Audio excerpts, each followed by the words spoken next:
City Council meeting of February 19, 2019 has come to order. Can we please stand for Pledge of Allegiance? Evelyn Grecian, would you please lead us in Pledge of Allegiance?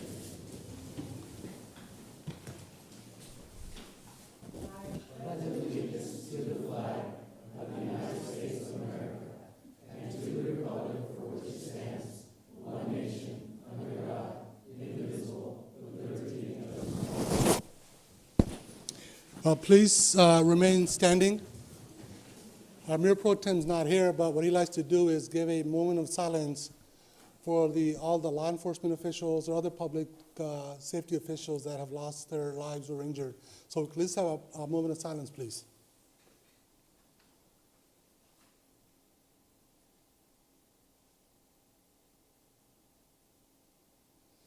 Thank you. Please be seated.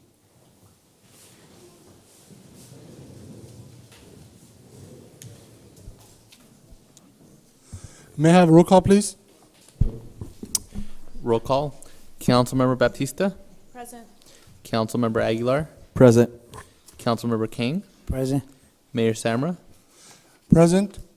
And for the record, Mayor Pro Tem is not in attendance, but he is expected at a later time today. Closed session announcements. We have nothing reportable. Direction was given to staff. Changes to the agenda, staff or council, any changes? No, then if not, we'll move on to awards, presentations, and proclamations. This is an invocation by Police Chaplain Mike Alton, followed by introduction and swearing of new police officers Tajinder Dami, Police Officer Michael Erickson, Police Dispatcher Lydia Pinion. Good to see you again. And by Chief Ruben Chavez, and of course myself, I will do the swearing in. So at this time, Chaplain, please. Thank you. Father, I thank you for the time we have the opportunity to meet this tonight. I ask you to bless the council members as they give out decisions regarding our community. I thank you, Father, for those who are here tonight, that they are blessed, and for Police Officer Michael Erickson and Dami, and also for Lydia Pinion, that you bless them and lead them as you guide them to be safety for our community. I thank you, Lord, that you give our council members wisdom, give them knowledge that may lead us to a peaceful life that we have in Livingston. Bless all our officers and our staff and public officers and police chief and fire department, all those who serve in the public. And we thank you for it. I ask you to give our council members tonight as they have this meeting to give direction for Livingston, that all may prosper and develop in the safety of our community. In Jesus' name, amen. Amen. Chief?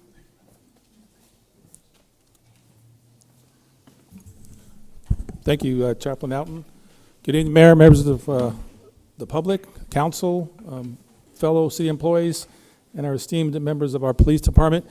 It is a great honor that we introduce three members of our police department, Michael Erickson, Tajinder Dami, and then Lydia Pinion.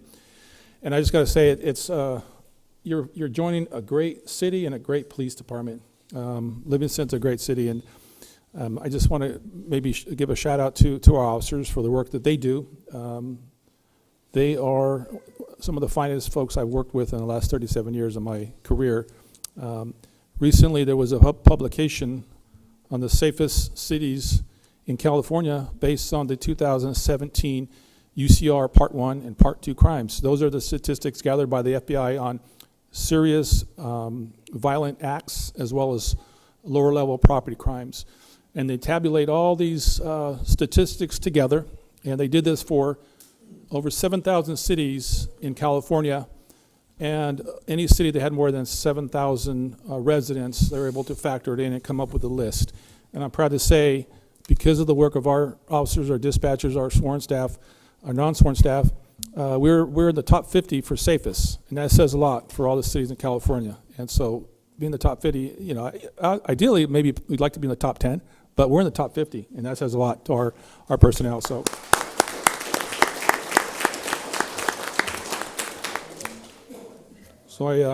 again, you guys are joining a really great department and a great city and a great community. So with that. Chief, before you move on, I just want to note, due to the hard work of our officers and everybody in law enforcement, thank you guys for giving us bragging rights over Merced and Atwater and everybody else. I'll tell you, I made them, I really brought to their attention how good we are compared to them. So thank you guys and ladies. Yeah, and I know there's some members of the Los Banos Police Department and Modesto Police Department, so no offense, but Oh, no. You got to understand, you always root for the home team. That's right. That's our home team right there. anyways, what I'd like to do is invite each employee up one at a time. I'm going to talk about them a little bit, give a little bit of their bio, and they'll all stand up there until we get to the part where we're swearing in. And once they're sworn in by our mayor, then I'm going to have the loved ones come up and pin their badges on. So I'm going to start with Officer Tajinder TJ Dami. And you guys can clap. It's okay.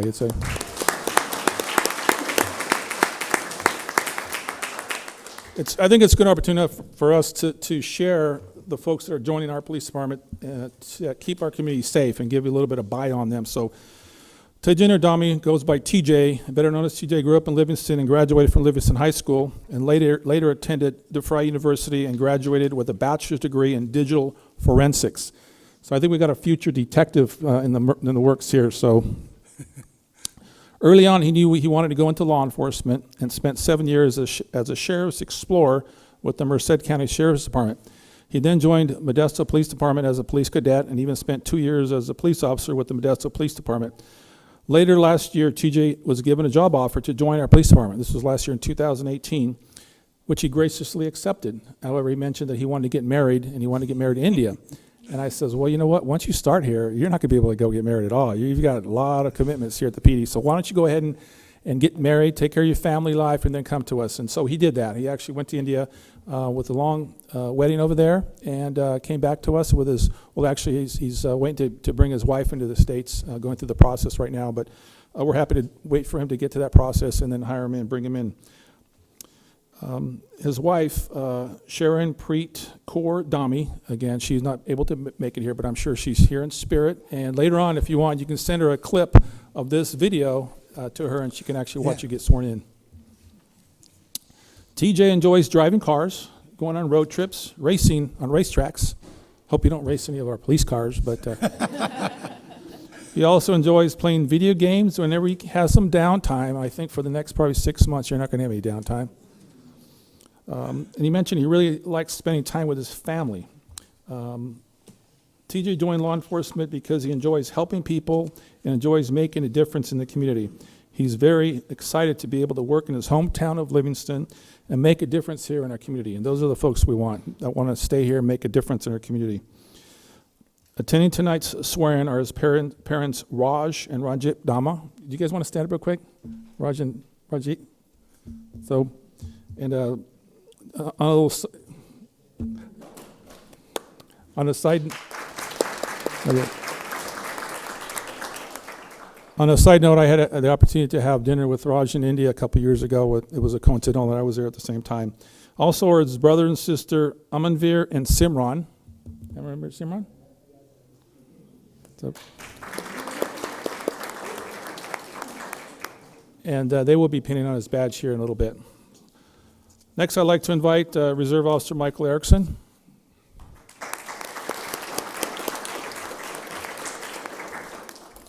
We are very blessed to have Michael join us as a reserve officer, and he's been going at it full time. He's been in the FTO program pretty much 40 hours a week, and he wants to get trained up so he can serve the community. And then hopefully at some point, if there's an opportunity to jump in full time, I believe he's going to accept that offer.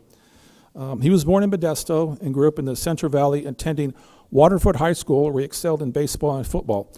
After graduation, Michael got his first job delivering pizzas for Mountain Mike's and worked at retail at several stores in Vintage, Fair Mall, and Modesto. Michael's also coached baseball at Waterford High School for several years, and I wish the fire department was here because I think we're going to have a little ringer in our team here when we play the fire again. Retain our. Oh, that's right, Juan's over here. Sorry.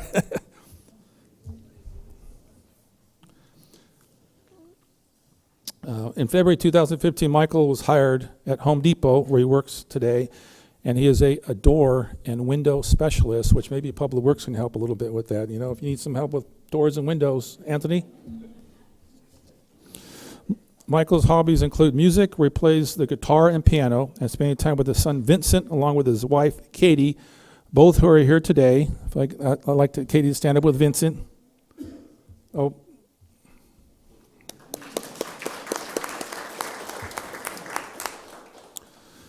Also in attendance are his parents, Matt and Regan Erickson. If we can have my mom and dad stand up. Congratulations. And also in attendance are two Modesto officers, R.J. Angle and Branson Angle. Thanks for being here, guys.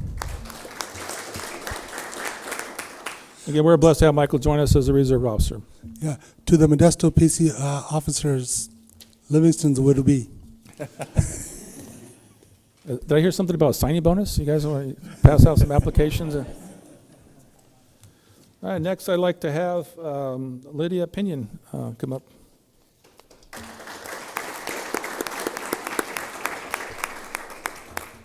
Now, Lydia, she was with us and she took a little hiatus, and while she was gone, she got married to Aaron Pinion. Aaron, where you at?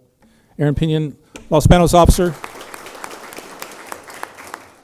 And actually, I learned more about you this time than I did last time. I asked you a little bio, so I love this. Lydia was born in Fayetteville, North Carolina, and grew up in Gustine, graduating from Gustine High School in 2010. While in high school, she was on the color guard, and during her freshman and sophomore years, and on her senior year, she was part of the drama club. After high school, she attended UC Merced and graduated in 2014 with a bachelor's degree in cognitive science with a 4.0 GPA. Wow. You know, that's really good, but you know, I just realized your high school GPA was 4.2, so I don't know if you were slacking or maybe a little tough. Prior to joining the police department, she was a volunteer for the Gustine Police Department. Her hobbies include reading, listening to music, playing with her dogs, and spending lots of time with her loved ones. In attendance tonight are her husband, as I mentioned, from Los Banos Police Department, and her mother, Fatima Goes, and her sisters, Amendale and niece, Olivia. If I can have you guys stand up. Thank you.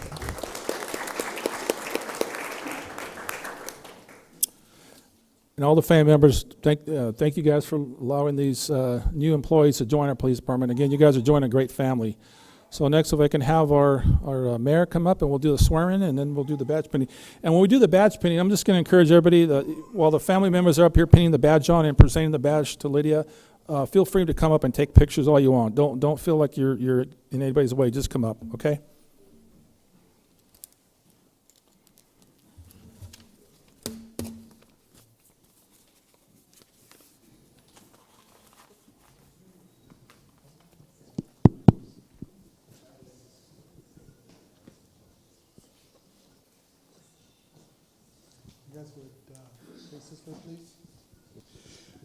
First of all, congratulations. As the chief said, you already know, and you guys are going to find out. You're about to join one of the best law enforcement agencies out there. So what we're going to do at this time is I want you to please raise your right hand and repeat after me when I say aye, and then first time you're going to state your name, and then I'll say out the rest of the oath and just repeat after me, okay? Okay, I state your name. Do solemnly swear and affirm that I will support and defend the Constitution of the United States and the Constitution of the State of California against all enemies, foreign and domestic, that I will bear true faith and allegiance to the Constitution of the United States and the Constitution of the State of California, that I will take this obligation freely, without any mental reservation or purpose of evasion, and that I will well and faithfully discharge the duties upon which I'm about to enter. Congratulations.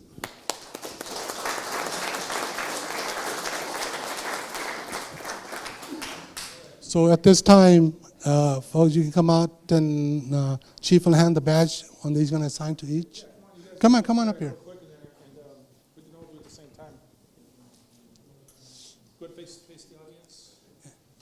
If you look up there, you guys will be on TV. Look up there, smile so they see you in India.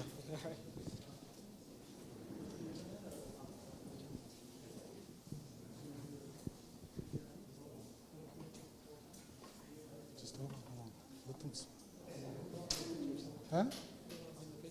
Oh, you should be in the pictures.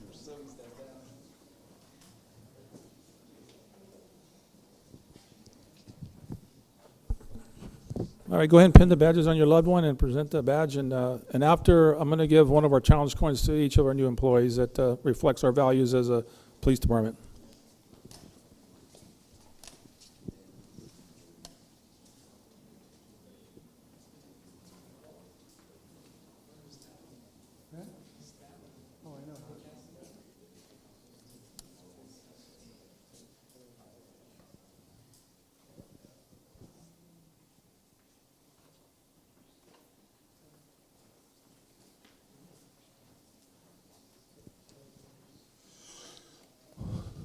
While they're pinning the badge, just want you to know that I saw TJ yesterday already patrolling with one of our officers. It's a ride-along. So he's motivated.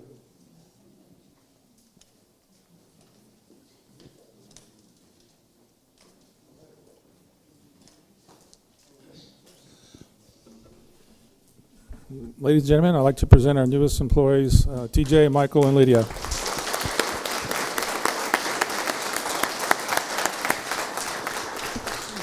Welcome to the police family. And Mayor Samra, is it okay if we take a minute to... Yeah, I was going to say we're going to go ahead and take a few-minute break here so family can come and take pictures and everybody can introduce each other and shake hands, whatever you need to do. So we'll take a few-minute pause here.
We are back in session at 7:45. I forgot to announce that before that City Council was not able to finish all of our items on the closed agenda. After the meeting, we'll be going back into the closed session, so just so people are aware of it. Okay, now, moving on, this is item 2 under awards and presentation proclamations. This is the San Joaquin Power Authority, presentation by Rene Gutierrez. So please come forward and give us a presentation. Good evening, Mayor, Council, and actually members of the public. So my name is Rene Gutierrez. I represent the San Joaquin Joint Powers Authority.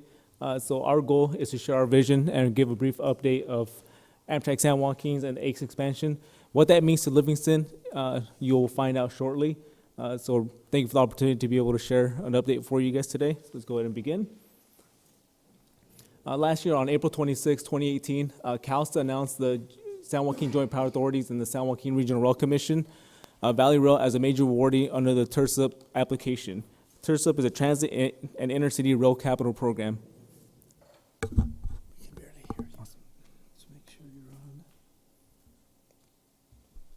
Me? Is that good?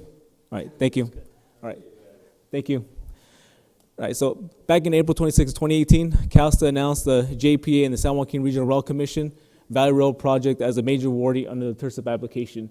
TIRSUP means Transit Intercity Rail Capital Program. $500.5 million was awarded to fund a series of new stations, track improvements, and equipment to increase connectivity and frequency of service to the Sacramento region.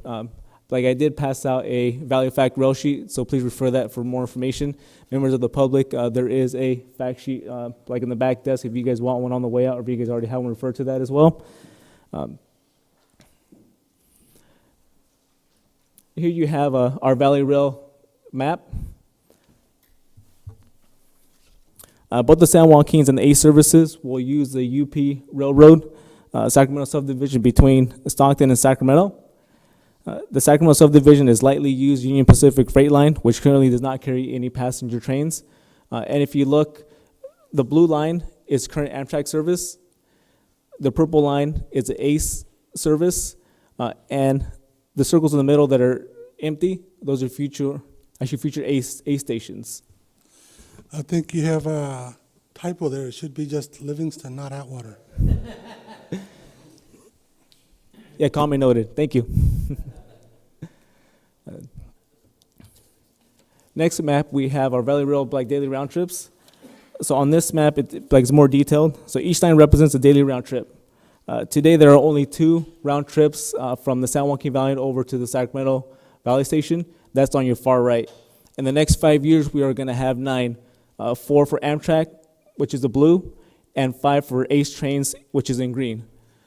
3 ACE trains are going to be going from Ceres Modesto to Stockton over to Sacramento, and 1 ACE train from Sacramento over to San Jose, and 1 direct line from Ceres Modesto to San Jose direct. If you have any questions, just feel free to let me know, because this is about 10 years worth of work in about 10 minutes.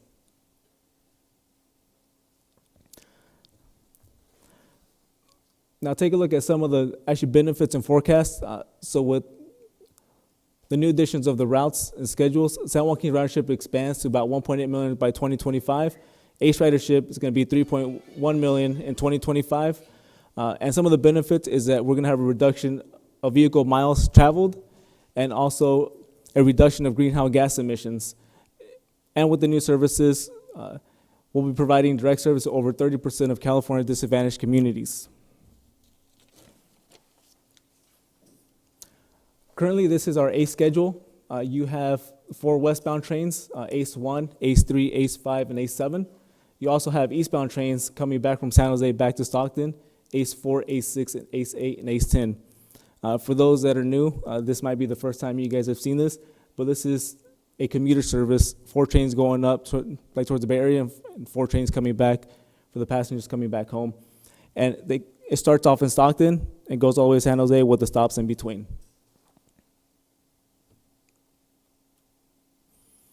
Here is our Lathrop to Merced extension map. If you look on the bottom left-hand corner, you have your existing ACE route. Again, like I mentioned, Stockton over to San Jose. If you look on the larger map, you have your phase 1 improvements, which is in green, and you have your phase 2 improvements, which are in purple. Phase 1 improvements have already been completed, like the environmental. So now we're in like design and construction, and you'll see a schedule coming up shortly. The important thing for Livingston, if you look at the asterisk mark in Turlock and Livingston and Merced, and for phase 1, we are going to have like interim bus service by 2023. Phase 2, you'll have a station either in Livingston or Natwater.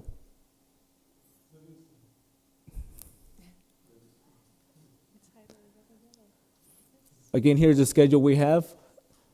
So for phase 1 and phase 2, like you'll see like a similar schedule. You have your like environmental documentation, approvals, bridge projects, design, construction. Start of service between Ceres and Natomas is 2023. If you look at your Valley Rail fact sheet, you'll have the timeline on the back. For Mercedes 27, so obviously for Livingston, like it'll be prior to that, but we are trying to get that sooner than later. So again, staff is trying to get that to Livingston or Atwater and Merced like sooner than 2027. Any questions? Yeah, Mr. Gutierrez, just a quick question. How's the determination made for the station and what city it's going to be? What's the ACE's criteria for that? There is environmental documentation. That process has not started yet. I started in April. I'll definitely research and come back to you, and I'll give you an update. But it's going to be clear and transparent. We've met with Jose Daniel Ramirez a couple times, and we'll keep you guys updated as far as what the process is for both cities. Okay, thank you. Council, questions? This item is open to the, hold on, go ahead. Yes, Mr. Mayor and public, just a little bit of background information and some comments. One is in terms of what the city of Livingston has been doing. Of course, it's to our best interest. We believe that stoppage here by the ACE train would definitely transform our downtown for the better. And so what are some of the key components that we as a city have done and continue to do to increase our perspectives of being able to have the ACE train stop here? One is that we have actually commissioned a commuter study, and we basically worked with the University of the Pacific, who are experts in this field, that actually looked at the commuter patterns to look at, to give us the data necessary, which has been actually given to ACE, that looks at how many people from this neck of the woods are actually traveling north to work. Number two, we as a city, we take this very seriously, that we've actually set aside and pledged some of our Measure V funds for the actual platform that we would like to see constructed here. And we've actually identified an area of where we would like to see the actual platform be. And that is next to the Liberty Plaza area, towards the east side of Liberty Plaza. Number three, we have also have looked at incorporating some transit-oriented development in our downtown. And we actually have one of our partners here, developers who owns some property here, owns Villas. Thank you, Mr. Castillo, for being here. He's only one of others that we are actually talking to again, address some of our affordable housing needs in town, but also incorporate some transit-oriented developments so that it will support and actually dovetail into our overall scheme. So you have the transit side, which is our MCAG partner for the different bus station, and then of course the ACE train. And then in addition to that, we have also been looking at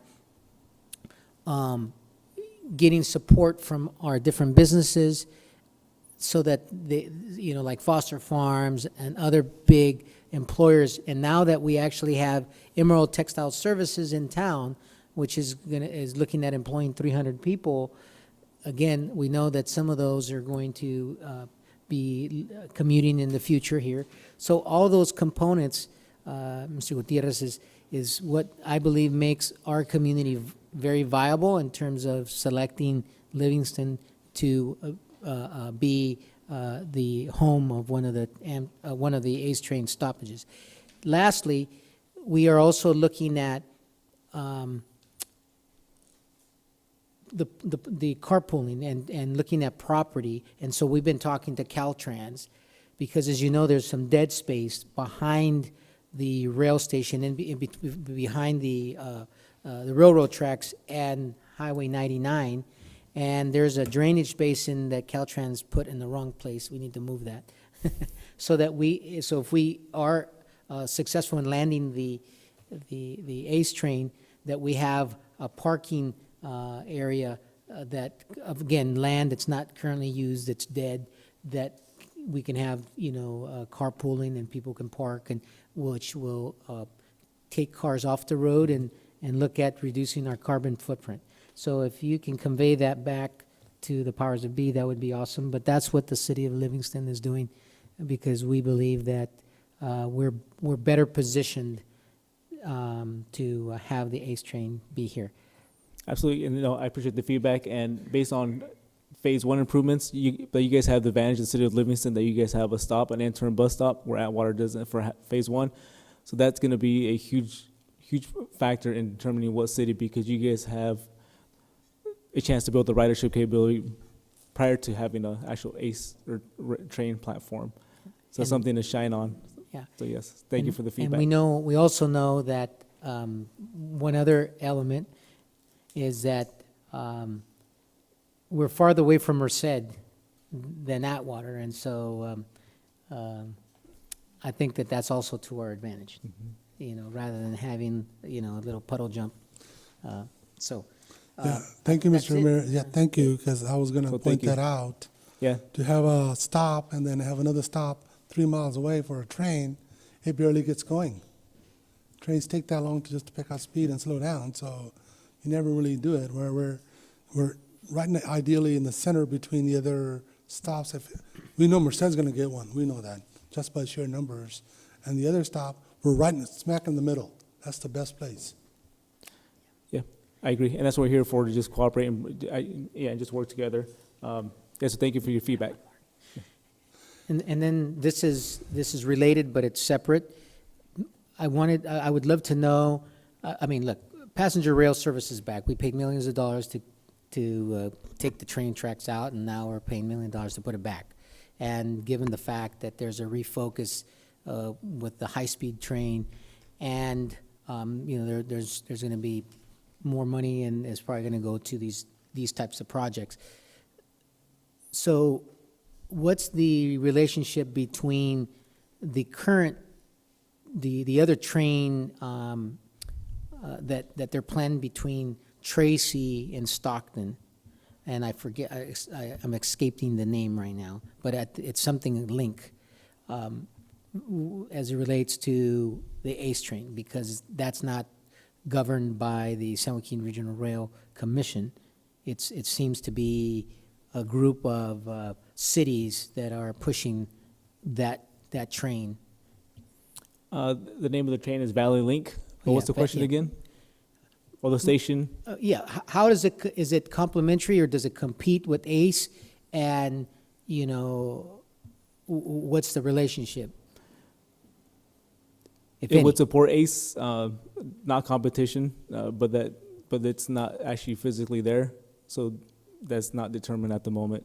Okay, because I do know that there's it's going to cost anywhere between 1.5 billion and 2 billion in order to extend the BART where it currently exists to connect it to the next train station, and so therefore the Valley Link is somehow going to enhance that. But anyways, I'll find out and I'll give you more information. Oh, So okay. yeah, Thank thank you for the feedback.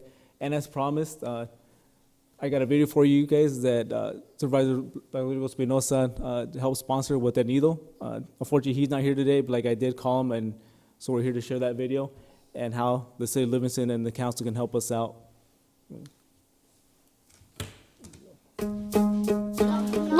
Look right here. This part is kind of hard. If you don't put it in right, it won't work.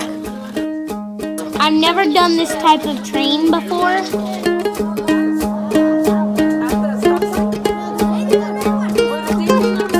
We are very excited. Our fourth grade students with Miss Dart and a parent are here to escort our children to the WOW Museum. In El Nido, we go on our school bus, but we don't often utilize train, and it is 10 minutes away from our community. One thing that I like about riding a train is that I get to see a lot of stuff outside. It's very comfortable because you get a lot of space. Like there's tables that you can play, cards, checkers. Back like where we're at, it's really quiet and warm. The Kids in Trains program was designed to help schools throughout the San Joaquin Valley reach educational destinations via the train at an affordable rate. One of the discussions we had with the individuals from Amtrak was becoming socially responsible by bringing children to the museum via mass transit versus bus traffic.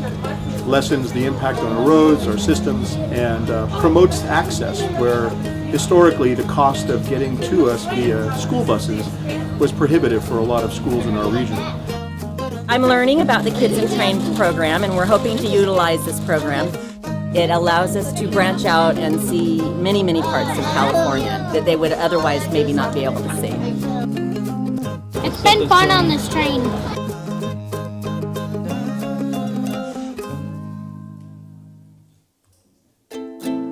Today we're experiencing something really unique for us. We're developing a relationship with Amtrak, today being our pilot program. All the curriculum within the Science Museum works well with the public education system in the requirements for science, technology, math, art. We went to a science lab and we made a robot. We connected wires to a battery at each end and then it started moving around. It moved crazily. And then we went to go explore. We have about 10,000 square feet of completely interactive exhibits there. There was this chair that moved with air. Two winds, they go against each other, that makes the tornado form. We did bubbles. I had a big giant one and it popped on my face. We saw so many cool stuff. Was that pretty fun? Yeah!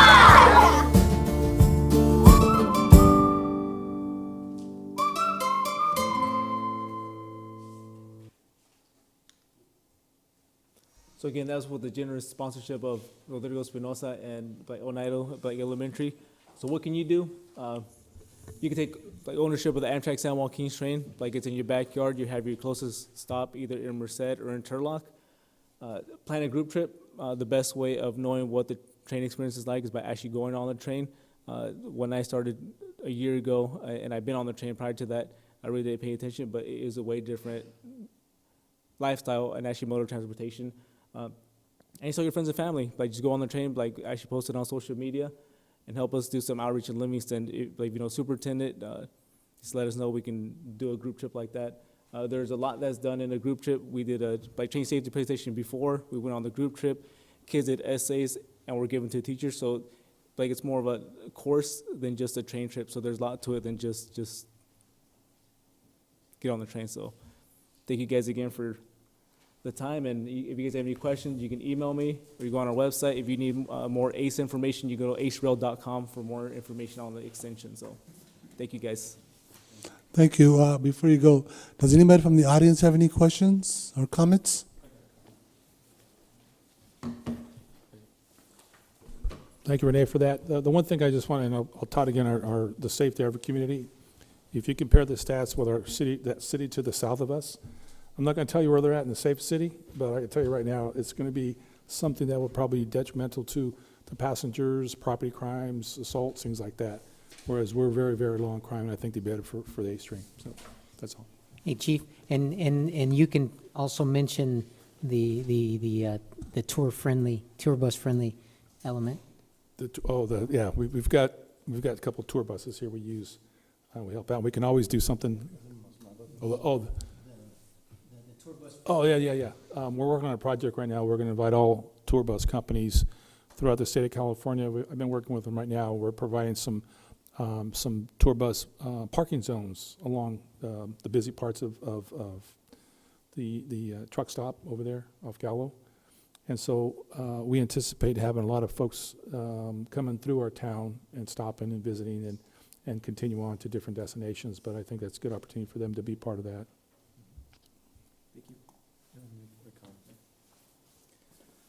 Good evening, Council. Sorry I'm late. I had a party for my sister, so I got invited over there, so that's why I asked to be a little bit late.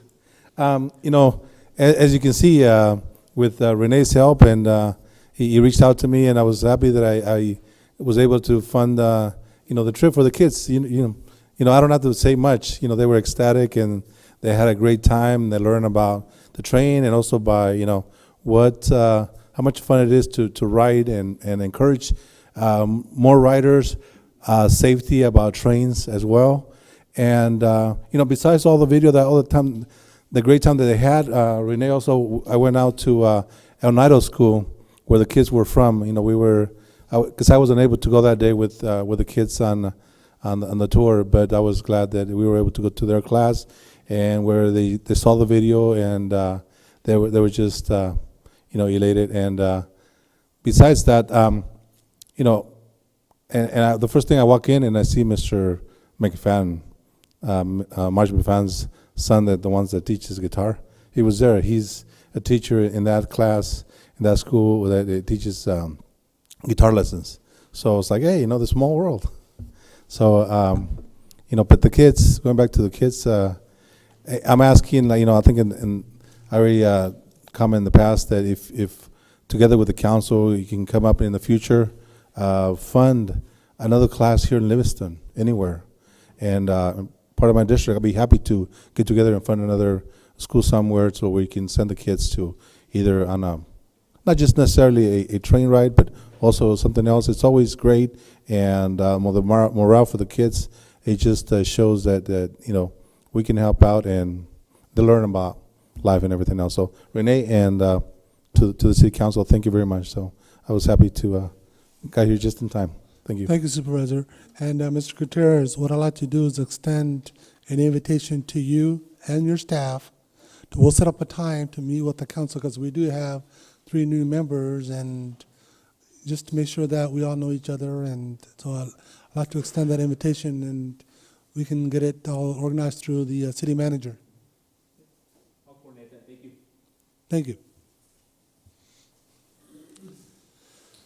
I don't know where we are. No, you're not yet. Yeah, we got plenty of time. I'll wait. Okay. Okay, and then I still open the audience. Does anybody from the audience have any questions? If not, we'll close to the audience. Council, any questions? I just want to make one comment that one of the stops that ACE has is just across a parking lot from the 49ers game. So you can ride there and not have to pay the parking fee. I think it's what, $100 now to park there on a game night, a game day? And besides traffic? No, besides the traffic, I'm just talking about parking fee at Levi Stadium, It's about $100. Huh? Yeah, well, yeah. But still, just the ticket on the A's saves you more money on parking over there. So, and you don't have to worry about the traffic. Anyway, just a little plug for A's, so, Okay, after this, we're moving on to announcements and reports. Supervisor. Perfect timing. Well, thank you again, Council. I had a meeting with Deputy District Attorneys in charge of, I guess one of the new ones that's in charge of gangs.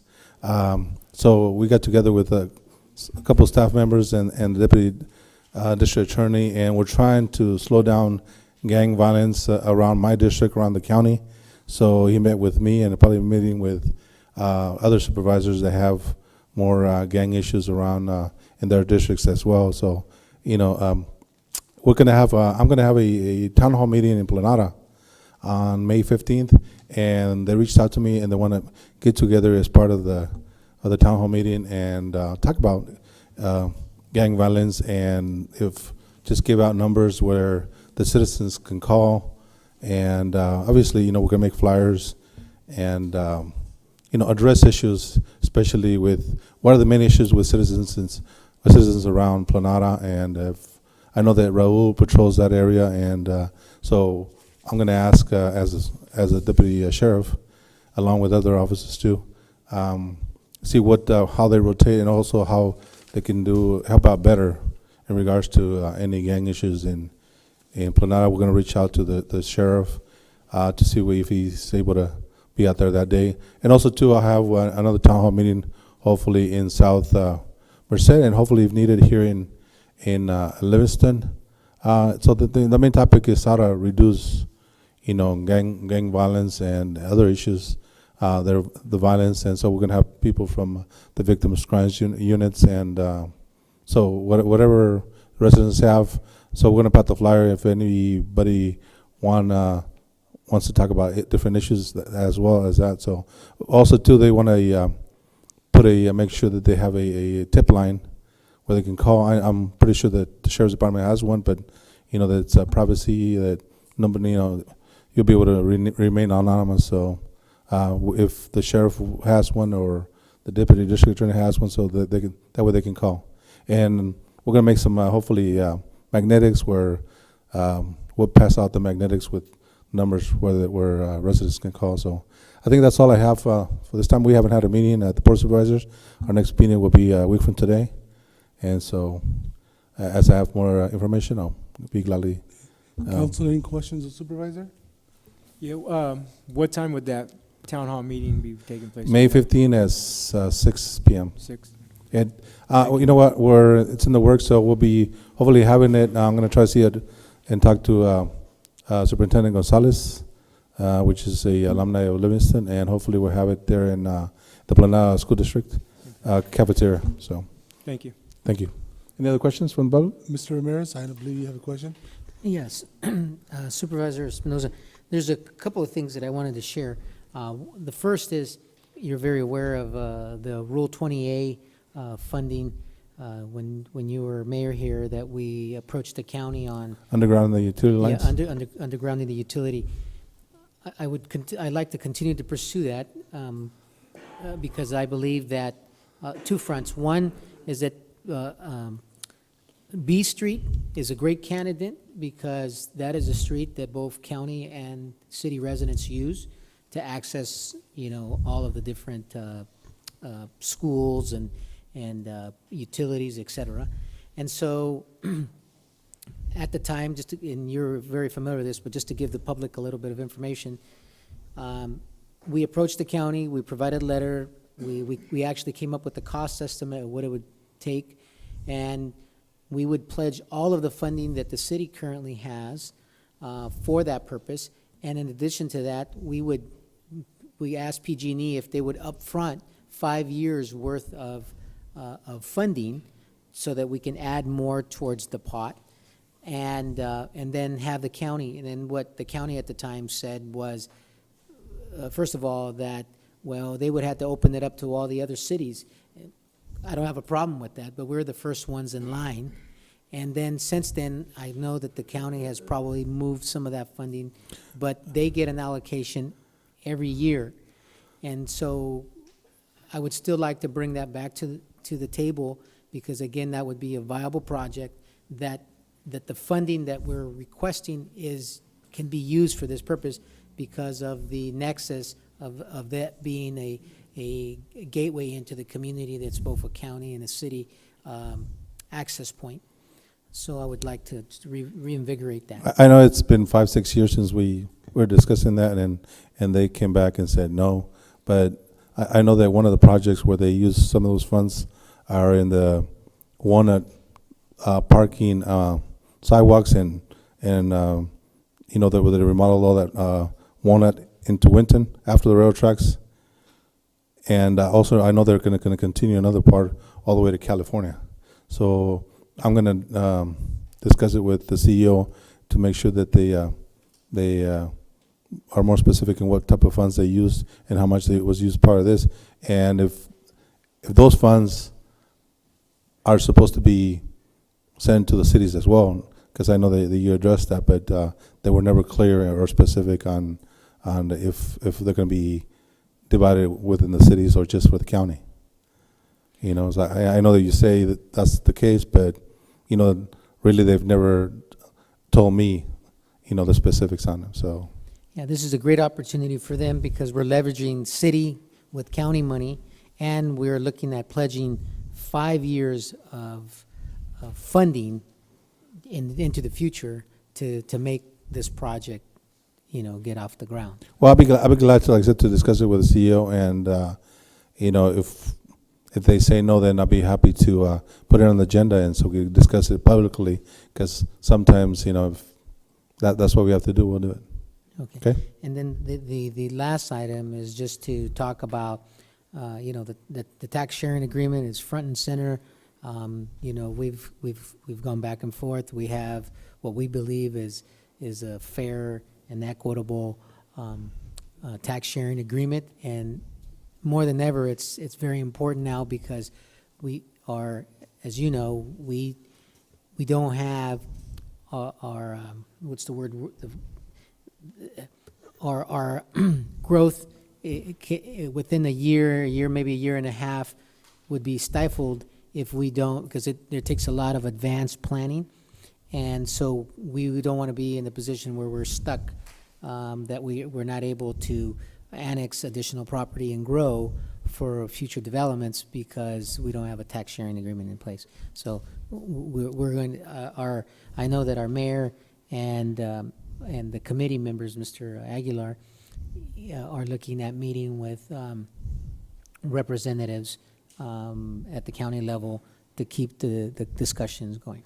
So I think we should have another meeting, soon. If it's, hopefully in March, second or third week of March, we can have another meeting, or we, I can make sure that we schedule it and discuss further, because I know that, when I was in Livingston 5 years prior to me being in the county, we were discussing it back and forth, and now I've been there for 2 years, and we're in the same place. So it's been a long time. Yeah, since 2010, no tax sharing agreement, so it has to be taken care of. Yeah, so I agree. Thank you. Any other questions? Audience, any questions for Supervisor? Thank you. Thank you, Supervisor. On to staff announcements and reports. Public Works already got their slide up, so Public Works, please, first. Mr. Hatch, Public Works. I'm not Public Works, I'm planning, but since I don't have a gee whiz presentation, Public Works Director said, you go ahead. And so what I wanted to do is, if you happen to see today's paper, there was this front page story about the governor and housing lawsuits for 47 cities in California. And there's two of them in our county, Atwater and Dos Palos. And there's Atwater again. But they have some problems with the state meeting their housing responsibilities. And I wanted to inform the council, especially for the newer council members, that the city of Livingston has a state certified housing element. We did that approximately a year and a half ago. It's good for 7 years. And so rest easy that the state won't be suing us for lack of efforts on housing. Every year I prepare a housing element progress report. I bring it to the council so you're aware of it, and then we send it to the state indicating our progress And we have been making some progress. It's been small. It's been duplexes, accessory units, things of that nature. But we are making efforts. I wanted to inform the council that last week we had a process. It's called a pre-development review. It's a process that my office has made available to developers to bring them in on a more friendly basis and informally let's talk about a proposal, and we bring in all the other departments participate. So there's public works, there's engineering, there's fire, there's police, and we talk with an applicant about a plan they have. And they don't have to have it all detailed and figured out. We'll help them do that. And so we had a pre-development meeting for a project called The Villages at Main.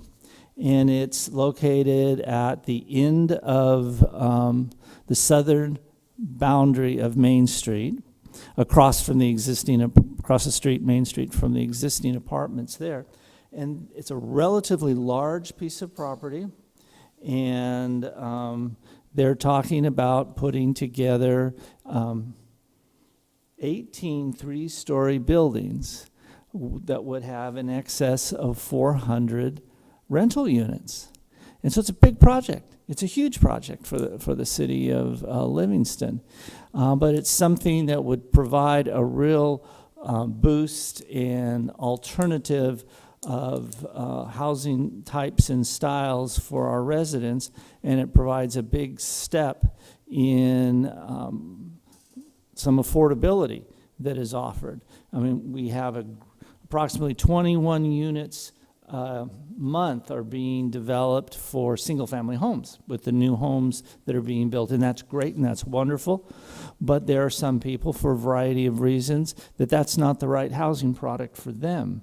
And so to have some rental inventory in the city, particularly new and high-quality rental, is a great thing. So I wanted to let you know that we're actively working with developers, with rental housing, and to meet our community's needs, and at the same time fulfill our fair share obligation for the state housing crisis.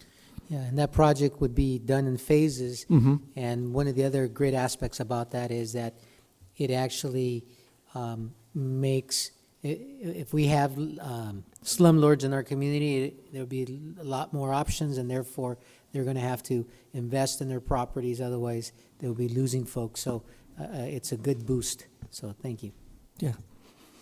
Any further comments or questions I could answer on that? Council, any questions? Thank you, Mr. Hatch. Okay, thanks. Okay, for the guy who threw me in for a loop, Public Works, go ahead.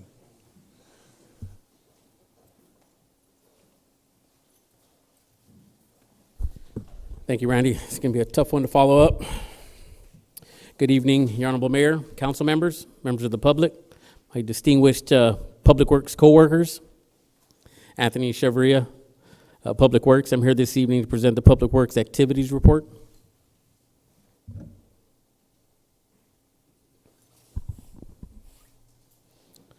First slide is our storage tank. Contractor came out about 2 weeks ago to take some measurements, talk to our engineering department. First day of work is scheduled for February 25th. Contractor will have approximately 45 working days to complete the project. We're looking at a completion date toward the end of April.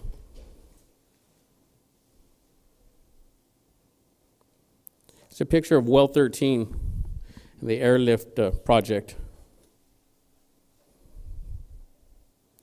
As you can see, we had to use a crane on the left to lower the equipment through the skylight. It's a picture on the right of the equipment used.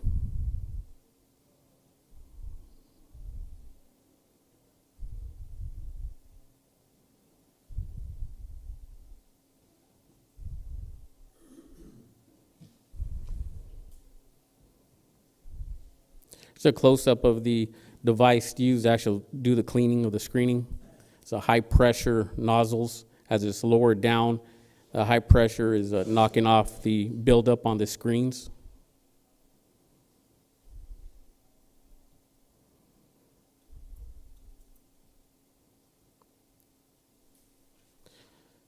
go back to that. So we did have Shannon Pump Company come out Monday and re-video the well after the airlift. All the screenings, upon inspection, there was no indication of any of the screens or casings being broke within the well, so we couldn't identify any where the sand would be coming in at.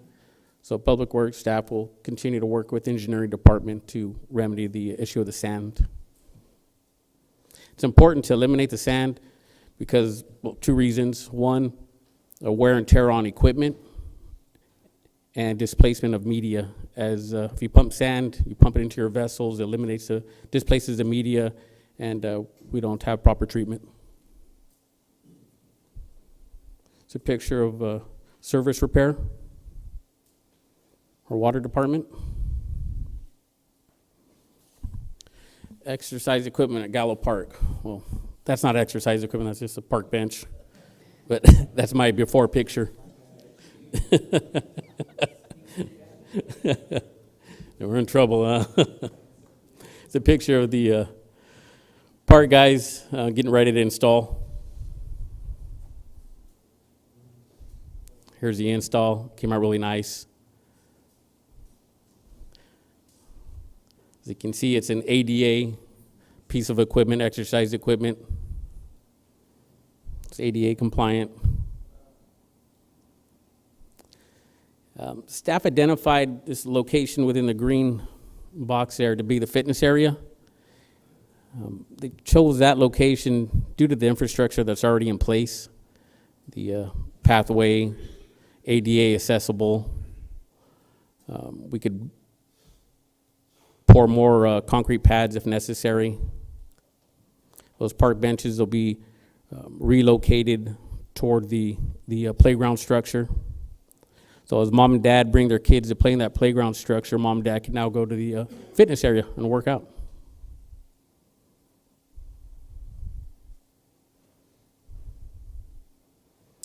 We recently added another park bench at Arcalian Park.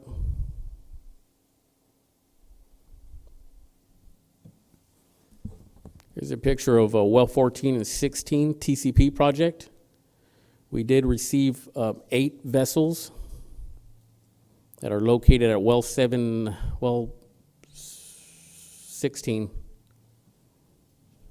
Now these vessels will be filled with media, and that media will be removing our TCP.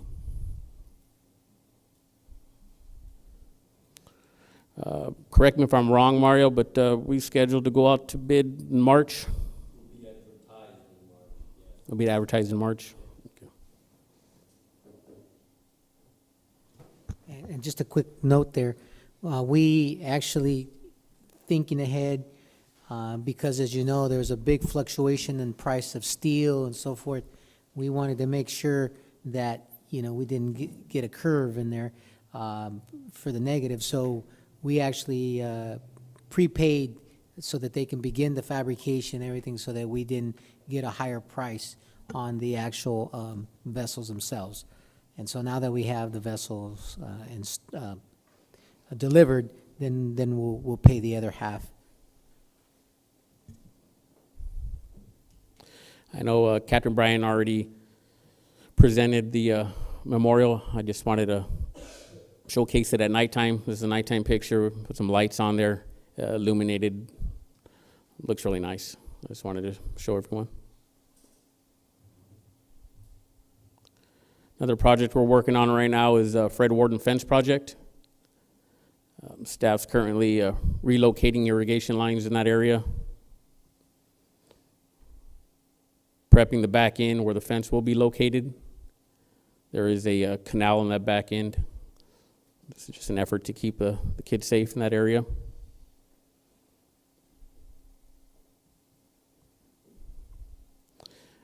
Recently, staff conducted a Main Street sidewalk inspection. I'm sure everyone knows the Main Street sidewalk has some issues. You can see the resident on the right. They're not even walking on the sidewalk. They're walking on the parking lot area.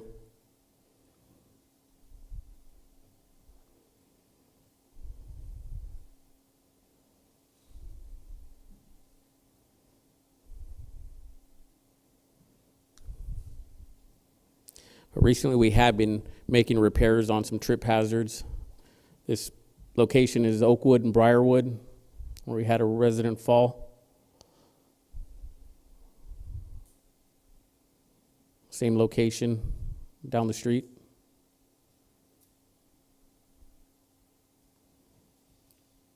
But what do we plan to do?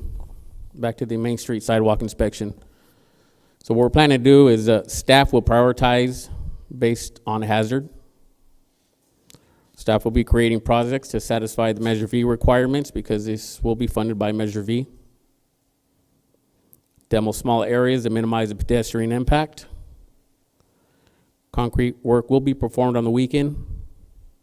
Some projects may take a little longer just due to the utility challenges that we're going to face, such as relocation of utility poles and removing large trees.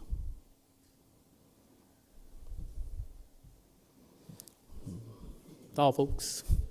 Any questions from public? Council?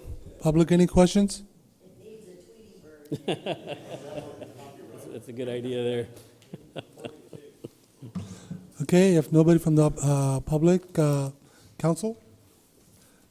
I just have one. Supervisor, remind me the name of the street. Remember we had that, citizen told us about the vegetation block? Yeah, Evergreen, yeah. I'm not sure if you know about that. Evergreen. On the north part over there, they had overgrown bushes into halfway into the sidewalk. Bushes. Yeah, you can't even go on the sidewalk. You gotta get off the sidewalk and go around the bushes. So, Okay, 10-4. council, any questions? Mr. Ramirez? Yeah, so I text over a couple of photographs of the parking lot, staff parking lot. Yes. Okay. Also, I just want to thank Councilmember Garcia for coming out to Public Works and taking a look at our areas, our work areas. Thank you. Yeah, that was good. I encourage every council member to do that. It's a good awakening of all that work that goes on in the city. Okay, public work, And that holds true for any of the departments. of course. Okay, recreation? Anything today? Chief? Really? You had enough with the, okay. Engineering, Mario? Okay, who am I missing? Financial, Mr. Grant?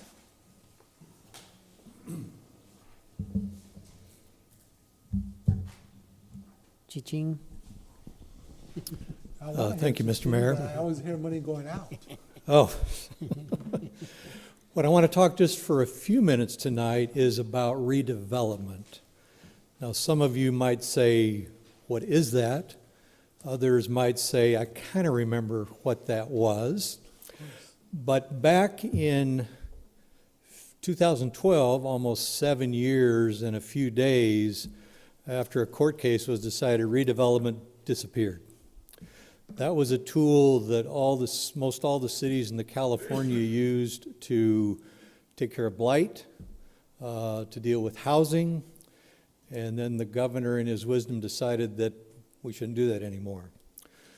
So since then, the city council has been the board for the successor agency of winding down the affairs of the redevelopment. And staff has been working diligently for 7 years to try to get this thing wrapped up. Last fall, an item was brought to the council that approved kind of a few last administrative things. We sent those through to the various bodies and went up to the state. And we've now received a notice from the Department of Finance at the state that says we now have checked all the boxes, we've dotted all the I's and crossed all the T's. So redevelopment can now be declared officially done. So you say, well, what does that mean? Well, what that means is a tool that cities once had is no longer available to us. And I hear these projects about the ACE train and some of these other things that might require some financing. And there is something that has kind of taken its place, but really hasn't.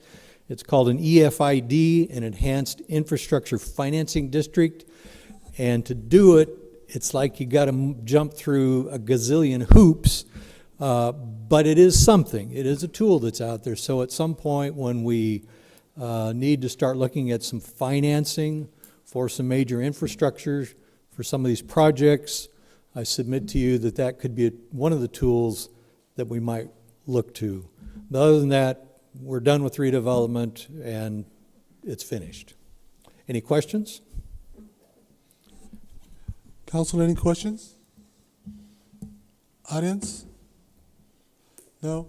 To me, it's kind of a mixed bag. You know, we used our DA to bring in Rite Aid in town and some other projects, of course. That's probably the most visible, but it was a good tool, but too bad the governor took it away. Thank you. Thank you.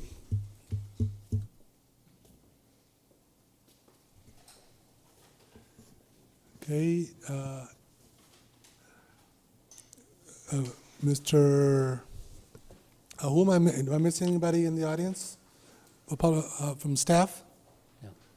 I see the chief getting up, finally remembers something. Okay. Mr. Sanchez, anything from legal? Nothing much, Mayor, just a reminder to, that tomorrow we'll have our AB 1234 training. Hopefully, I'll see most of the council members, if not all, there. All right, Mr. Ramirez? Yes, Mr. Mayor and council.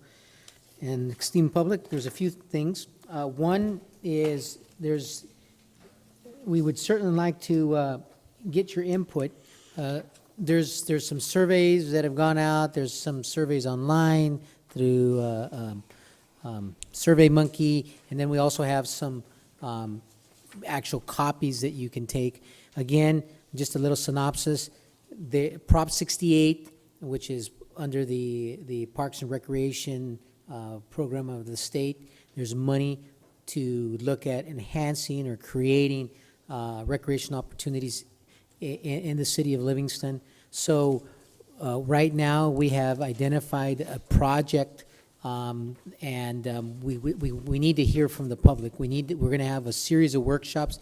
We want to receive these surveys, and if you look on there, you'll notice that we've identified the building, and you've seen some of our council agendas, and we've been talking about some properties, and so we are in negotiations with the Livingston Farmers Association, and so we're looking at getting property control and et cetera. But at this point, we think that this is the most competitive site, given that we meet the threshold of the census tract and all the different components, but we need others and we need input. And so that's why we're asking you as a resident and the public and the youth to participate in. So if you look at this flyer, I'm going to set some in the back.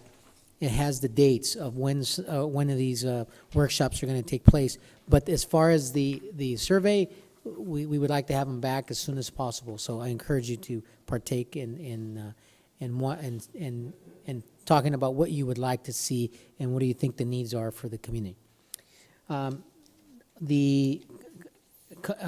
of that is that, again, to reiterate, we were able to partner up with a nonprofit organization who actually got some foundation funding, and they're going to pay for these workshops. Number one, they're going to take notes for these workshops. They're going to hire a professional grant writer that's going to take all of the information that is going to come about and glean from all these meetings and put together the best application to move forward so that hopefully we can get 5 million, 8 million, whatever that amount is. The least amount of money is $250 up to $8 million. So need your help. Also wanted to share that I've been working with a group out of Fresno, and they're the first to actually, I actually sit on a board that this individual sits on with me as well. And this is, and I mentioned this at the Economic Development Action Plan meeting, and this is the electric planes, and then also they're doing electric plane production, and they're also looking into actual electric trucks. And so we had some meetings with county representatives, economic development representatives, and MCAG representatives. And we think that this is going to be a very viable opportunity, not just for the city or the county, but all the cities and some of our neighboring counties. And so we're really pushing for that because we believe it's going to be a win-win all the way around. It's pretty amazing stuff. If you're interested in getting a copy of the white paper on this subject matter, I'm more than happy to provide you a copy. I wanted to invite the council, or especially the stakeholder utility committee members. We're going to have our next meeting is going to be on the 26th, which is next Tuesday, 5:30 in this room.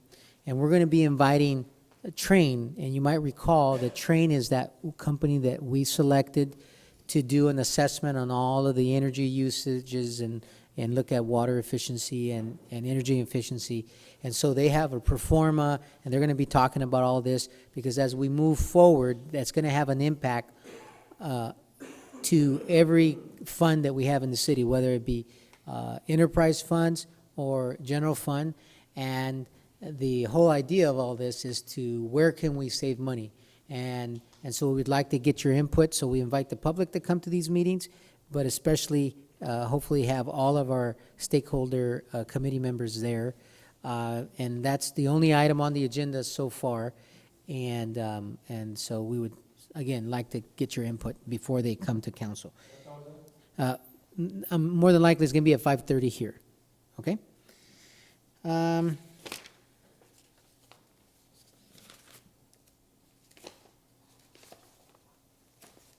Let's see.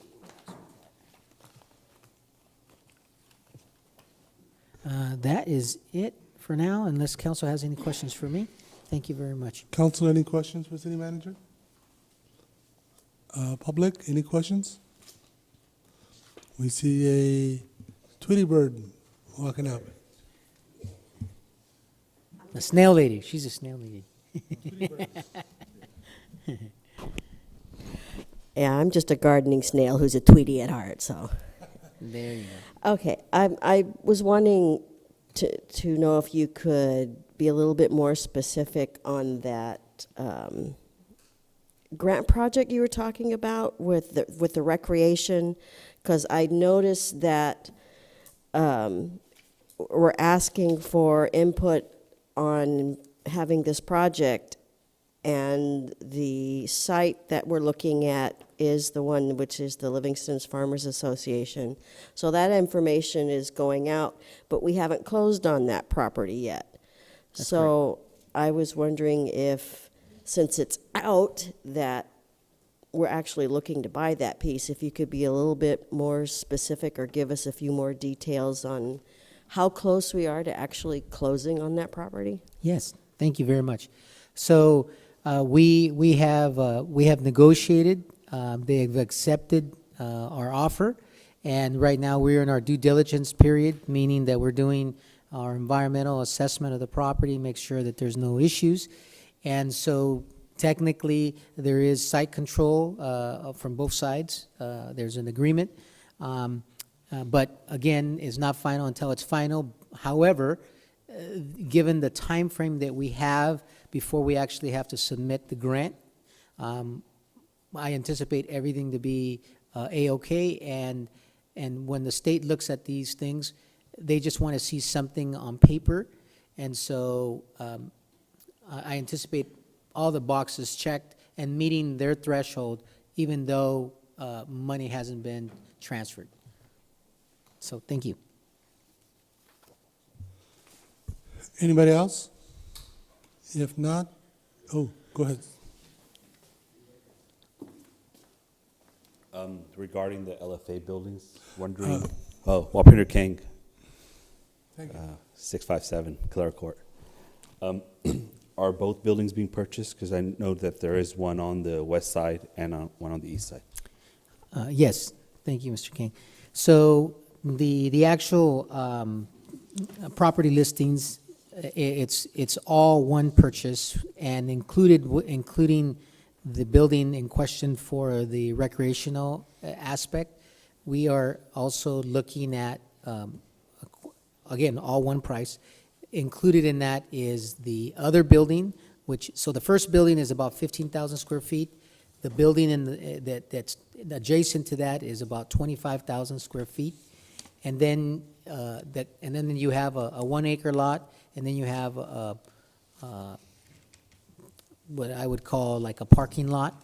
And so those four properties is part of the purchase and is part of the phase one. And so the 25,000 square feet facility is currently being looked at for our fire department expansion. And all of these details will come out once we nail down everything. So thank you for asking. Anybody out?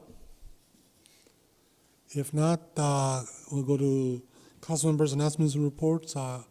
Councilwoman Baptista? Councilmember Aguilar? Nothing to report. Councilmember Kang? Nothing to report. Mayor Pro Tem? Nothing to report. And I also don't have anything either, and we'll move on to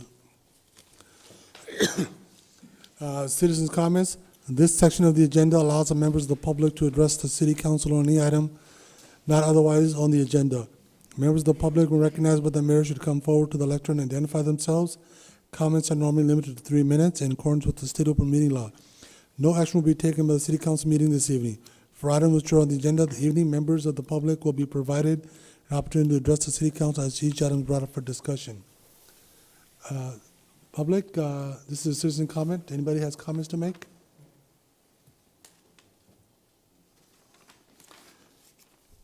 Seeing nobody come forward, the citizen comment portion is now closed. We'll move on to consent agenda. Items on the consent calendar are considered routine and non-controversial and will be enacted by one vote unless a separate action is requested by the city manager or city council member. There will be no separate discussion of these items unless a member of the city council or city manager requests that specific item be removed. Item number 3, approve the minutes of the meeting held on December 18, 2018. Approve the minutes meeting held on January 8, 2019. Approve the warrant register dated February 13, 2019. Council, any item to pull for discussion? If not, then I will entertain a motion at this time. Anybody wish to make a motion on the consent calendar? I'll make the motion. I have a motion by Mayor Pro Tem. Do I have a second? I second it. I have a second by Councilmember Aguilar. All in favor, saying by saying aye. Aye. Aye. Aye. All opposed? Motion carried 5-0. And moving on to discussion and potential action items. Number 6, this is a discussion approving the sale of the property located at 2949 Tiama Drive. Yes, Honorable Mayor and Council, what you have before here is the city purchased some property that was intended to assist the city manager at the time, given that the housing options were very limited. So over this period, the city has actually leased out the property, and the actual price has ranged between $1,000 and $1,100 since then. Now that you know about the Livingston Farmers Association property acquisition that we're going through, there is a down payment.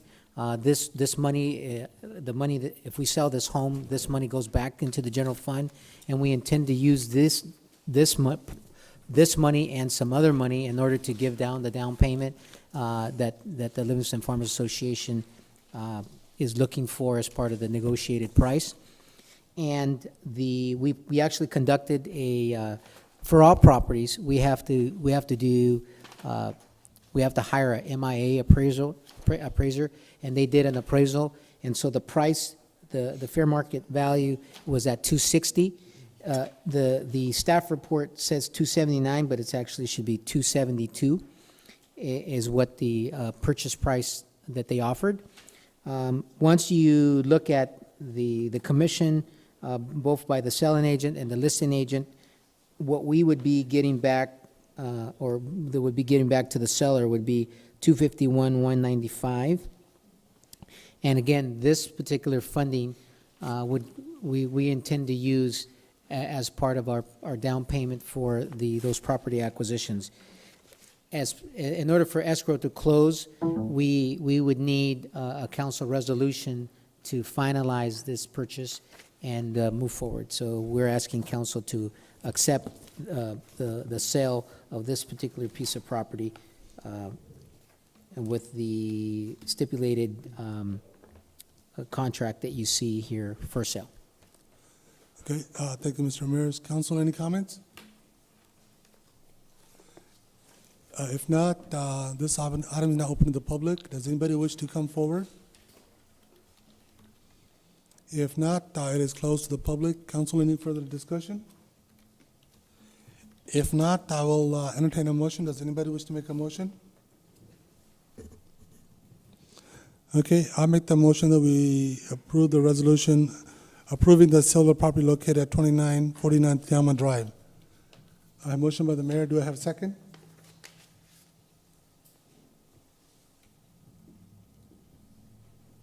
Nobody wants to second?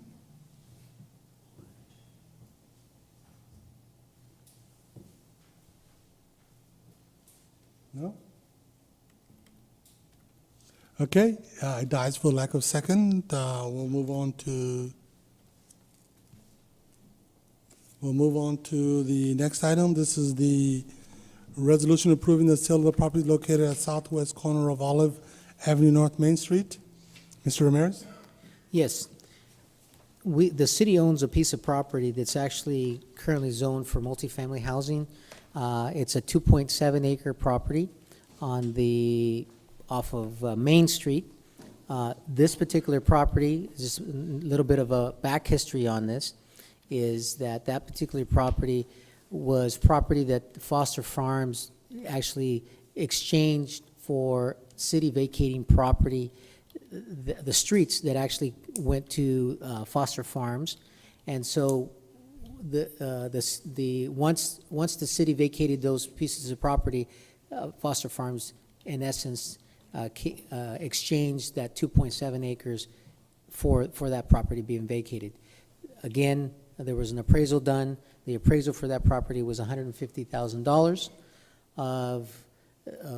and so it was listed for actually for more, and what was the offer that was put on the table was $150,000 cash, and the current the person who actually offered that funds wants to put a multifamily housing project there, or possibly look at coming to council to rezone and do a general plan amendment and rezone that property for light industrial. Okay, thank you. Council, any discussion? Yeah, I got a question. Are we going to address the date that's wrong on page number 1, where it says pass and adopt this? It says the 5th day of February should be the 19th. Yes, so passed and adopted on the resolution would, if passed tonight, would say today's date.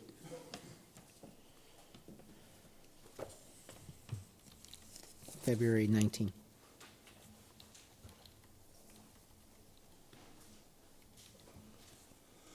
Any further discussion, council? If not, this item is now open to the public. Does anybody wish to come forward? Please come forward and state your name and address for the record.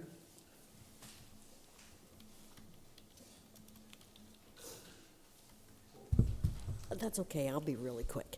Catherine Shaw Rodriguez, P.O. Box 163. I noticed that under fiscal impact, it says the sale of the properties for $150,000 would go to the city's Public Works and Streets Fund, and I was just curious as to why that fund was chosen.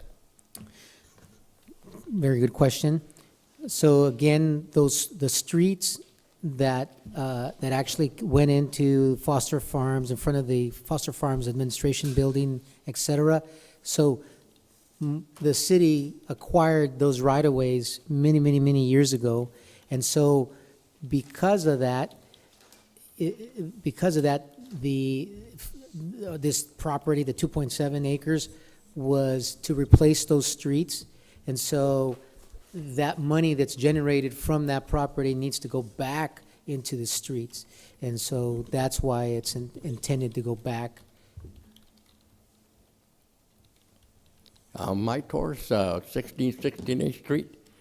Is that the property that's on Olive Avenue? Yes, yeah. I thought that property was designed for a second fire station. Way back when we had the general plan and Foster Farms donated that property. That was set up for a second fire station over there because the housing and the school building. More population over that was set up for a fire station. You look back in at the general plan back there, the mayor, I think, was still on council. I'm not aware of that, but. Mr. Torres, I was on the council when we did the exchange of the property with Foster Farms regarding the land, and it was discussed that could be a potential for a second fire station. That started way back. I forget what year it was. When they built their offices over there, they took that little park we had over there. Yes, I remember voting for it for the exchange, and it was discussed that that would be an ideal location at that time if we build a fire station on that side of the town. But obviously the discussion has moved that the fire station will be in a different part of the town. So, and I think Mr. Aguilar can attest to that I think that's what you want to. Yeah, just in general, I think if there was to be a second fire station, it'll be located more towards the sports complex, and I think that corner lot's planned to be a second fire station eventually, perhaps. Yeah, that was discussed. So that's if we build a second fire station, but we don't know when it will be built. Huh? Well, we're still trying to build the first one, you know. If you do anything with that property, you have to have an amendment to change that. I don't recall if it's on our general plan or anything. I don't. Well, I remember. Just one quick. The one thing, if the general plan was, if that was the case, that property would not have been zoned multifamily. It was public property. It was zoned B. Yeah, well, of course, I wasn't here at the time, so this is new to me. But what I'm saying is, the current zoning would have been public facilities, if that was the case, and the zoning for the property as we speak today is multifamily. Yeah, but you haven't checked back, because I mean, like, you just can't change it like that without amending the general plan. Well, in order to, it had to have happened because. Well, look back in the record. You're saying it had to have. What I'm saying, Mr. Torres, is that the staff can't just change zoning on properties. When you go through the whole process of rezoning, there's public hearings and there's this whole process. And so at the time that was zoned the multifamily, if it was zoned differently before, it got switched. And so right now, and the planning can mention this, it's currently, and you look at the map behind you, it would have been blue, but it's not blue, it's yellow. But I haven't seen anything coming up about a different zone change. I'm not sure when the last, when the current zoning was actually implemented. Do you know? Yeah, but if the zone change. There has been no change of that zone for at least 4 years. If that thing was for the fire station, that was for the safety of that area. We're talking about safety. I mean, that's going to come in the future. Here we're talking about the speed train and all that. And you got to deprive that neighborhood over there from an extra fire station. That was in place, like I said, Foster Farms built their office on an existing park we had. It was a little park, but it was a park. You guys are too new to remember what happened. So I suggest you guys look back. Because if we lose that spot there, I mean, we're going to get another piece of property for a power station over there. We plan to grow, not to stop. So thank you. Yeah. Thank you, Ms. Torres.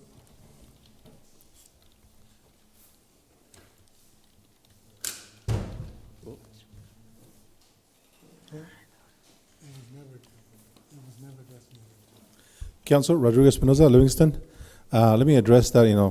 Paul and I were on the council when Foster Farms reached out and that property got exchanged in exchange for the road, and we were happy to give it to them because that road into Foster Farms needed a lot of repairs and it's all cracked anyway. So we went ahead and took it. But I know that it was all that corner properties were industrial when we approved it in 2008. Also, too, when we approved the general plan back then.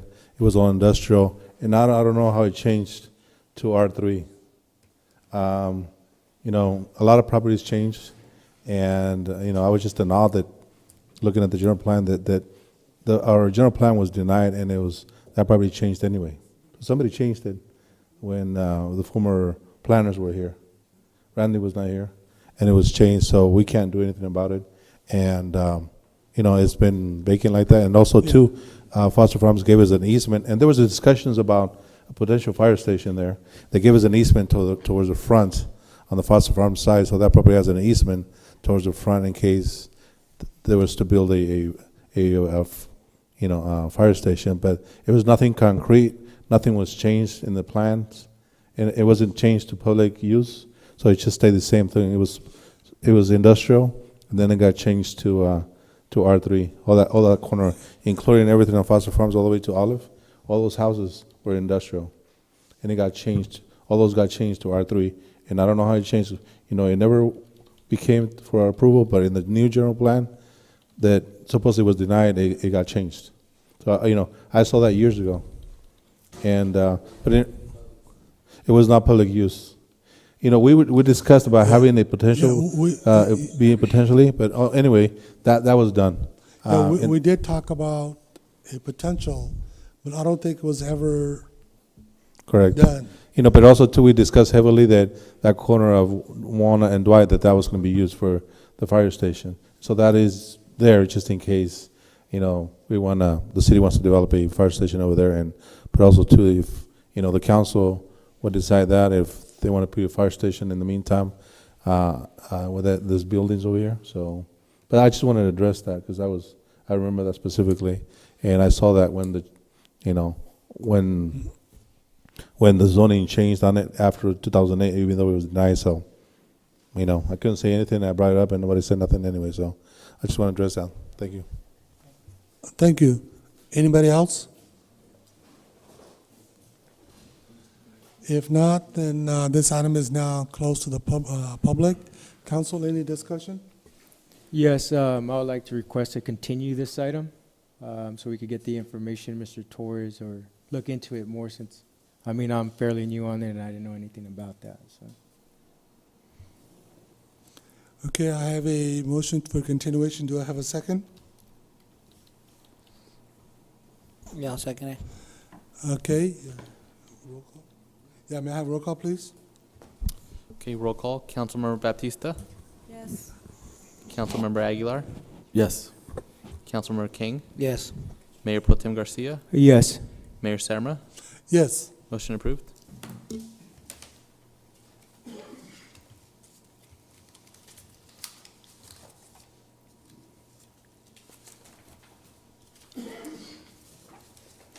Item 8, this is a resolution making appointment to fill vacancies on the Planning Commission. Mr. Hatch?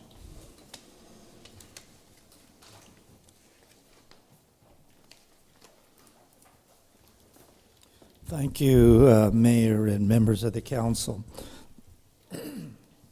The Planning Commission has 2 vacancies among its regular members. One of those is due to the passing of Commissioner Warren Ermberg. He passed away in April, and his term was normally set to expire at the end of last year, December 31.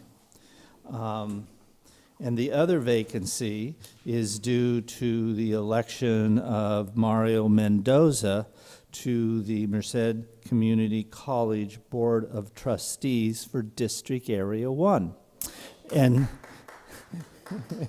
and so state law prohibits a person having two offices covering the same geography. So he effectively resigned, and so his position is vacant as well. Now, his position only goes to the end of this year. So we have one 4-year term open and one 1-year term open.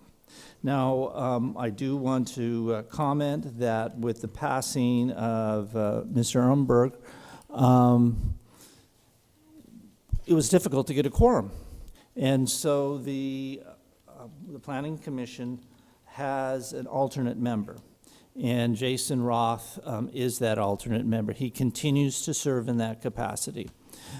His term has not expired as an alternate, and so he showed up at the meetings, was very diligent, and we were able to conduct Planning Commission business because he came to the meetings, he was prepared, he did a fine job. So I want to compliment him for that. But we have 2 vacancies. And so in December, we came to the council after the vacancy of Mr. Mendoza because of his taking office, because that really created a problem for us, because then we were down to, instead of having 5 with our alternate, we had 4 with our alternate. So it made it very difficult to get a quorum if one person was sick or whatever. You know, it was difficult to get a quorum. So came to the council with this. Council said, go ahead, advertise for vacancies for 45 days. We did so. That period closed on February 12th, very recently. We received 8 applications. They're included in your packet for your consideration. One of those 8 was indeed Mr. Roth asking to move from alternate to a full voting member. And so he's there. And should you decide to appoint Mr. Roth to the commission, then you could pick from among the 8 to backfill his vacancy as an alternate. So that's all before you, and those are your choices. It's really not appropriate for me to make a recommendation because it's strictly a council item and for decisions. We've included the all the information we have received. If you have any questions, I'll be happy to address them. And, Mayor, just a quick comment. I know the staff report, there was some confusion, and I know I talked with Randy about this regarding the alternates. The staff report does state, further, the council may wish to appoint an additional alternate commissioner from these applicants to strengthen the ability of the Planning Commission to always have a full membership with which to make decisions. Currently, the membership, as Mr. Hatch has stated, has only one alternate, and that's obviously that's intentional because of the Planning Commission ordinance that you have in your books right now. Right. The municipal code only has the Planning Commission consists of 5 members and 1 alternate. Currently, the alternate position is taken. If the person currently in the alternate position becomes a permanent member, that alternate position is open, but there's not an ability to appoint other alternates at this time unless we amend the ordinance to allow that flexibility. Thank you, Mr. Sanchez. For the council, before I begin, I'd just like to make sure that I just want to make sure that everybody that applied is here or who's not here first. So just come by a show of hands. I know that Mr. Jason Roth is here. Okay, he's here. Is Mr. Espinoza here? Brandon Espinoza? Okay, he's here. Mr. Bossi, Steve Bossi, he's here. Mr. Blemons, David Blemons, he's here. Mr. Moran, Jose Moran, he's here. Mr. Kang, Wapender Kang. Okay, he's not here. Mr. Waite, Renee Waite. He's not here. And Aden Bath, Mr. Bath, he's here. So we know, at least we know who's here, who's not here. So there is no set rules on how to appoint or what to do. Council can opt in to say that, have every candidate come out and say a few words about themselves. And then we can go ahead and ask questions if you wish. Or we can simply go to appointments.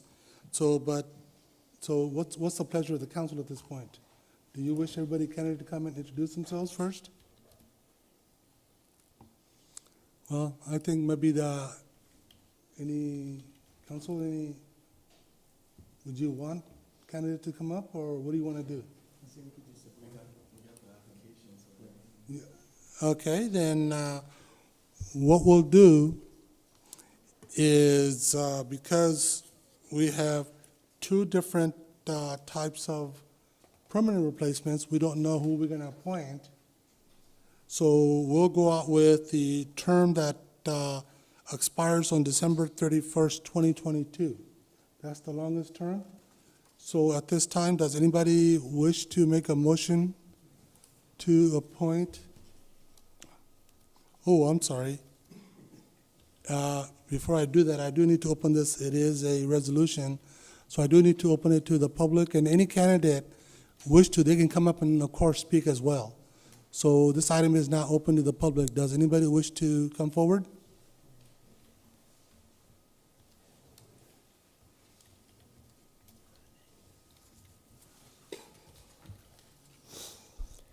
Catherine Shaw Rodriguez, P.O. Box 163. As you are probably already aware, we have the possibility of some controversial zoning change applications coming down the pike in the future.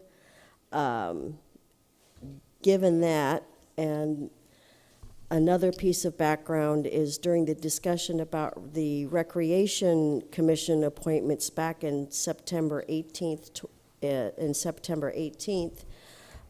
it was stated that by the mayor that a city employee might not be a good fit to be on a commission. So I have a question for the city attorney and then a question for the mayor. My question to the city attorney would be, would there be any prohibitions in the government code for a city employee to be a planning commissioner, or would there be any potential conflicts of interest? And for the mayor, I'm wondering if you're still of the opinion that if barring any prohibition by the code, that a city employee would not be a good fit for the planning commission. Thank you very much. I'll refer to legal first. Absolutely, Mayor. So the question is interesting because we just kind of went through kind of a similar thing, but the other way around, where an employee, actually it was the same employee that applied, had won the election. There, the government code was very clear, and that was a government code that prohibited an employee from being a council member. Regarding the planning commission is not the legislative body, so rules are different. There's no state law that we found that prohibited the planning commissioner from being an employee. Of course, we would be looking at items when they came up, whether that person was sitting on the planning commission, whether it had anything to do with their position, any comments that they had made about the project or anything like that to determine conflicts at that time. But there was no straight prohibition that we found in the government code at this time. Okay, thank you. And as far as myself, at the time, I did make that comment. And the rest of the council at the time didn't think that mattered. So I don't see any reason, if it didn't matter then it shouldn't matter that employee can apply. So we'll leave it at that. Okay? Then, so at this time, do we have any further discussion, council? Or, I'm sorry, it's still open to the public. Yeah, Mr. just Wallace, one please state quick your name and thing. address for the record. Mayor and Council, Robert Wallace, 1697 Spruce Court, Livingston.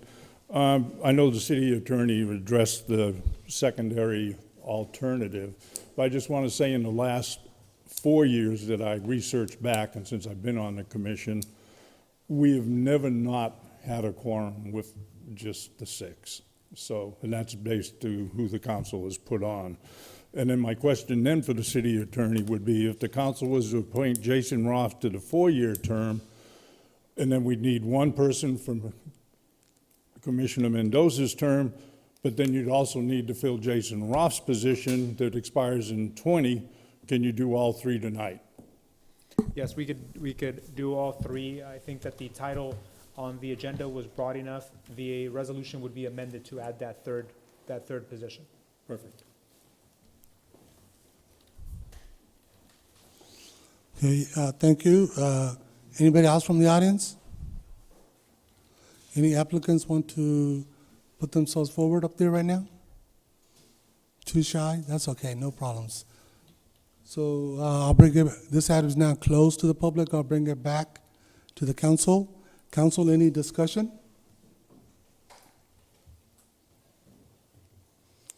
If not, then I will entertain a motion for the term expiring on 2022. Does anybody wish to make a motion? I'll make a motion. For, they're just the name? Yeah, for the 2022. Mr. Bassi, Steve Bassi. I have a motion by Mayor Pro Tem for Mr. Bassi. Do I have a second? I second it. I have a second by Councilmember Aguilar. May I have roll call, please? Roll call. Councilmember Baptista. This is for the 4-year term, right? Yeah, for the one that expires at 2022. 4-year term. Yeah, it's 4 years. Councilmember Aguilar. Yes. Councilmember King. Yes. Mayor Pro Tem Garcia. Yes. Mayor Samra. Yes. Motion approved. Okay.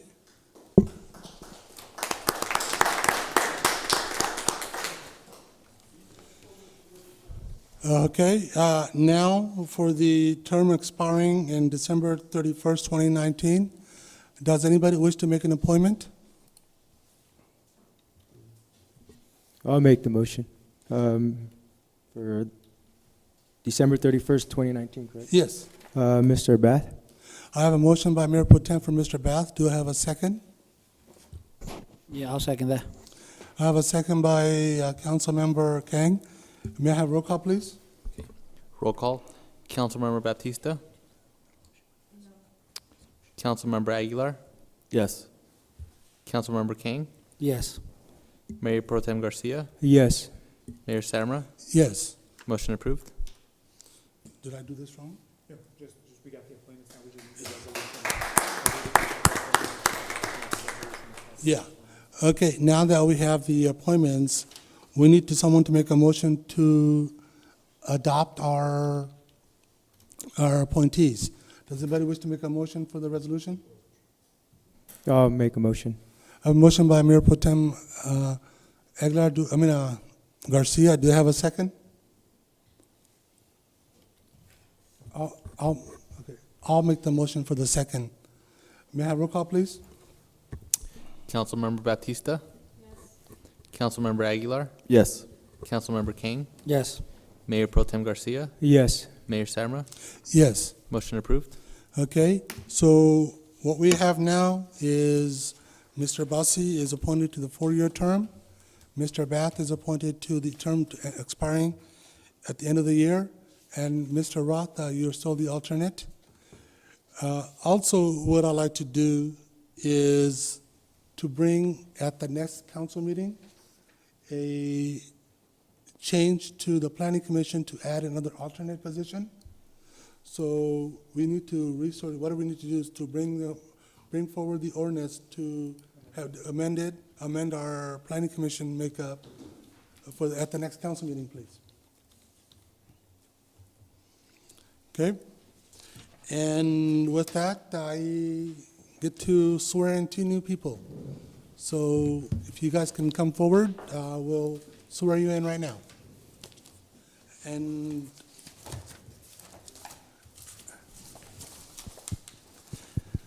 I guess I should have said that now we're going to item number 9, swearing in the newly appointed planning commission.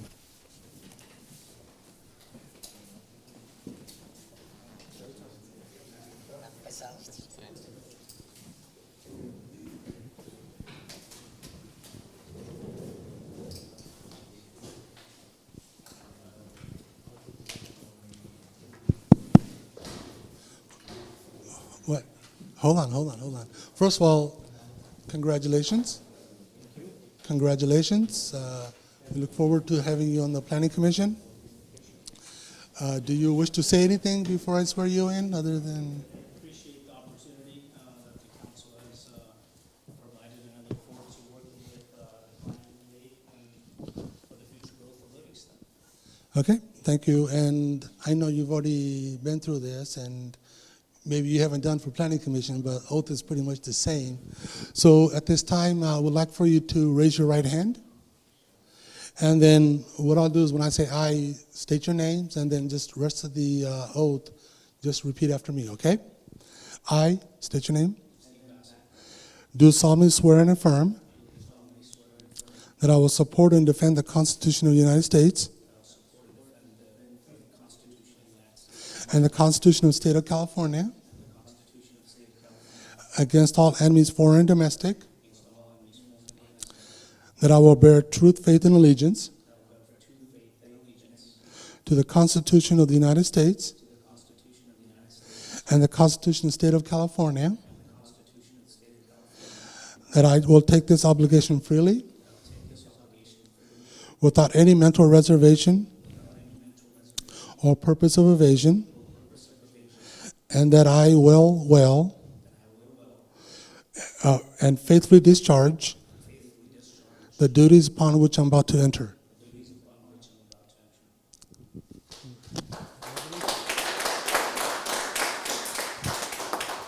Okay,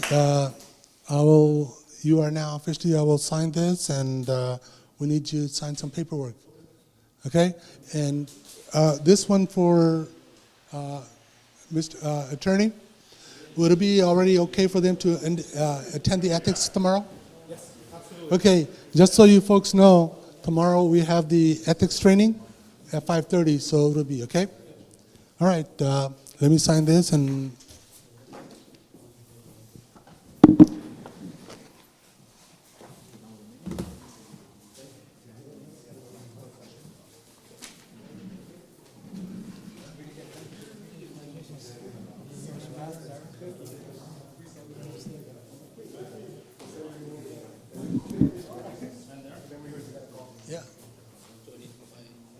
Yeah, go ahead and put it in. It's a good thing they didn't write the name.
Please sit down.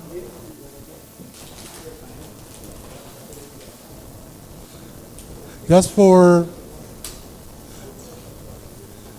hello, public, just to let you know that we are going to be going back into closed session. Doors will remain open in case you want to hear any outcome we may have. Otherwise, we are going to adjourn to the closed session at this time. Thank you for coming. You're welcome to stay.